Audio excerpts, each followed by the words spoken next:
I'm about to absolutely scandalise some of you, shock you to your very core, because I'm about to put my camera into monochrome picture mode to do some black and white macro photography. No, wait, Courtney, they say. Shoot in colour and change it in post. Well, to that I say, be bold, live a little, have some courage, trust yourself. Nice.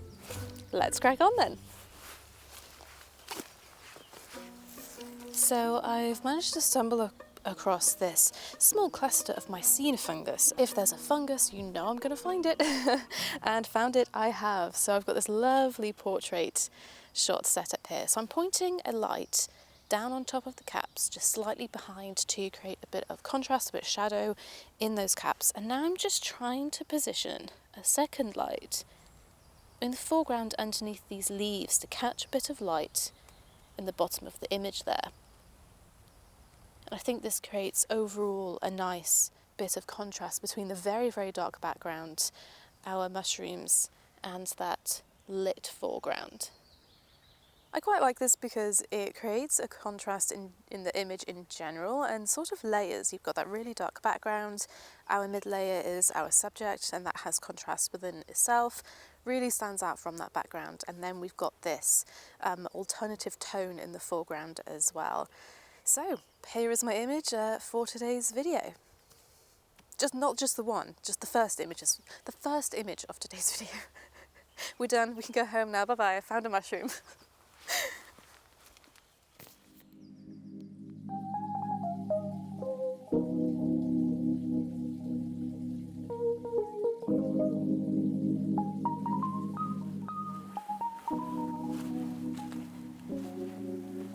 It is literally my favourite thing to come to the forest and just get into all the little nooks and crannies, the bit of the chaos of everything that's fallen over, broken and rotting, just to see what's growing on them. And we've got loads of little funguses popping up everywhere.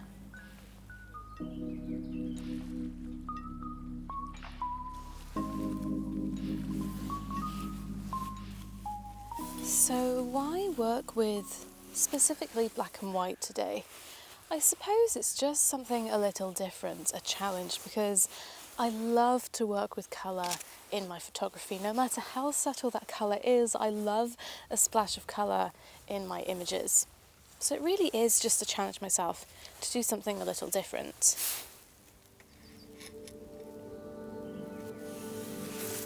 So I'm going to be using lighting today so that I can create some contrast in my images, some deep shadows and some bright whites. And I have with me a couple of the white LED lights from Adaptalux, and I also have a generic panel light as well. And a common question I get actually is, between these two, why would I choose to use one over the other? So generally, if I pop one of these in my camera bag, I'm looking for something compact that's not going to take up a lot of room, and I'm looking to light a scene, a lot of a scene in general, perhaps the majority of a scene or a subject, a bigger subject like a mushroom perhaps. If I'm working with much smaller subjects, sometimes the panel lights can be very overwhelming if you're not careful when you're using them. So something like this, a lighting arm from Adaptalux, is just going to be a bit more precise. These are designed specifically for macro photography, so it's just going to give you a much more controlled and precise direction of light in comparison. And a lot of the time I will use these both at the same time. I will have them both in my camera bag and just experiment with my setup. But I think today we're mostly going to be working with the white LED lighting arms. Now this is very, very delicate, and this could go wrong very, very easily, but this has to be the tiniest thing I think I've ever tried to photograph. And I've got this really small fungus. I don't know if it's a parachute fungus. I don't think it is. I'm not sure exactly what it is. Growing off the edge of this bit of holly. This is very, very fiddly. Luckily I can automated focus bracket here, because this would be a challenge to do manually. It could go so very wrong, so very easily. I quite like, though, it feels like an extension of the stem of the leaf, which is quite nice. and it's standing out beautifully from the dark background with the sort of back and top lighting that I've got. So hopefully this turns out well.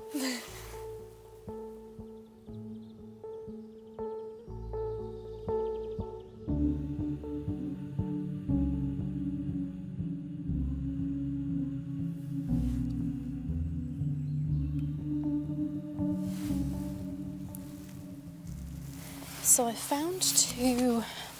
just kicked my tripod and knocked the composition.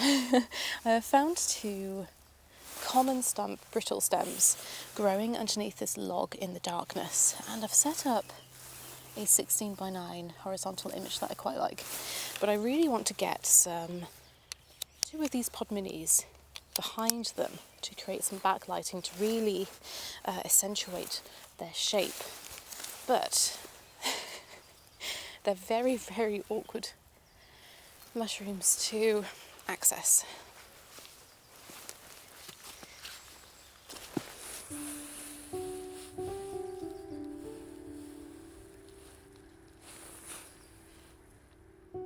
So I've managed to set up my lighting in the way that I'm happy with it, and I've got this really, really white background, which is great because it's creating some contrast. We've got some deep shadows, we've got some bright whites, but in that white there's some sort of mid-grey tones coming through in the background, and I'm not sure what's causing it, but it's catching my eye, and I'm finding it's sort of breaking up that part of the image a bit. It's distracting, and there are a few challenges with black and white photography. One being that black and white images punishes clutter way more than colour photos do. And so if I were in colour right now, I probably wouldn't have noticed that, and it probably wouldn't bother me as much. But right now, I feel as though I have to do something about it. So I do have a reflector with me, which has the reflective side, a black side, and there is a white diffuser in here. So I'm wondering if I can just control the background myself by placing this there and get rid of that mid-grey problem. So have a look.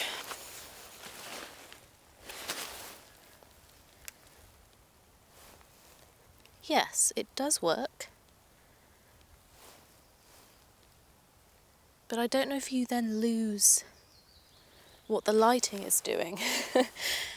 You can't quite see how the lighting is bringing out the shape of the mushrooms. So the lighting then becomes kind of pointless. Let's try black, out of curiosity.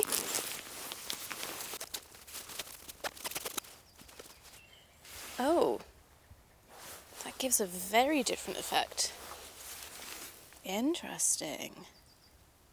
Okay, so I think what I'm going to do is take an image with the natural background, an image with a white background, and an image with a black background, and just take a look at these images on a larger screen, because it's really difficult to see on such a small LCD screen a lot of the time. So I think we're just going to be experimentative and try them all and see what comes out well and what doesn't, and feel free to let me know your thoughts as well.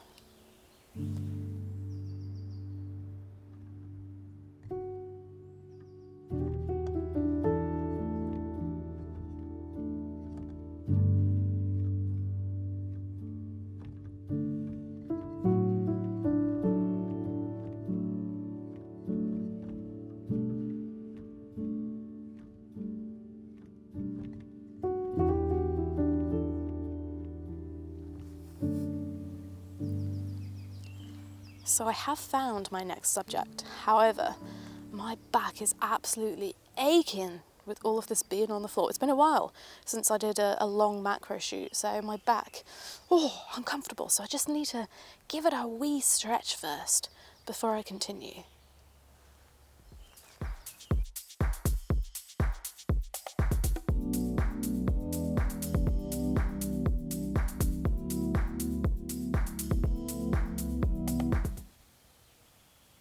I'm really enjoying these portrait scenes today where you just remove the environmental aspect, the connection and relationship to the landscape, to the forest, and it just becomes about the subject's shape, form, detail and character. These two bits of lichen or lichen, depending on where you come from and which word you prefer, look as though they are hands reaching out into the sky, and I love it. So I've taken a photo with natural light, and now we're going to play around with the direction of some lighting. I absolutely love playing around with light like this. I'm just so happy just sitting on the forest floor playing around, because depending on where you place your lights depends on what kind of character you bring out of your subject. I'm going with side lighting because side light brings out texture and detail, and there is a lot of texture here in my subject that I want to reveal, but I may play around with some alternatives as well.